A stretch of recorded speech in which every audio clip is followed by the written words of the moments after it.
სკოლებს შორის საგნობრივი ოლიმპიადის მეორე ტური დაიწყო, რომელშიც სულ პირველ ტურში გამარჯვებული 1828 მოსწავლე მიიღებს მონაწილეობას. ოლიმპიადის მეორე ტური ბათუმის ხელვაჩაურისა და ქობულეთის მუნიციპალიტეტის მოსწავლეებისთვის ბათუმის მეექვსე საჯარო სკოლაში ჩატარდება. ქედის შუახევისა და ხულოს მუნიციპალიტეტების მოსწავლეებს კი მეორე ტურის გავლა დაბა ქედის საჯარო სკოლაში მოუწევთ. ტესტირება მოსწავლეებს ქართულ ენასა და ლიტერატურაში, ასევე ფიზიკაში ჩაუტარდათ. პირველ ტურში ვიყო 28 ქულა და გადავედი მეორე ტურში. ჩემი აზრით არ იქნება ძალიან ძნელი, არ გავცნობიეროთ, არც თვითონ იციან როგორი იქნება, ველოდებით კარგ შედეგებს მეორე ტურშიც.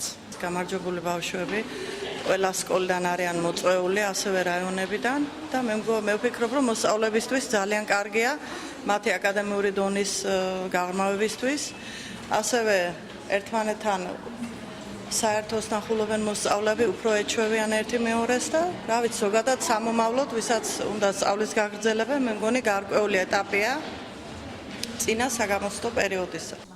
ინგლისურ ენასა და ბიოლოგიაში საგნობრივი ოლიმპიადა 18 მაისს ჩატარდება. თითოეულ საგანში მოსწავლეებს ტესტირებაზე 3 საათი მიეცემათ. ოლიმპიადის მსვლელობას აჭარის განათლების, კულტურისა და სპორტის მინისტრი დღეს ადგილზე გაეცნო.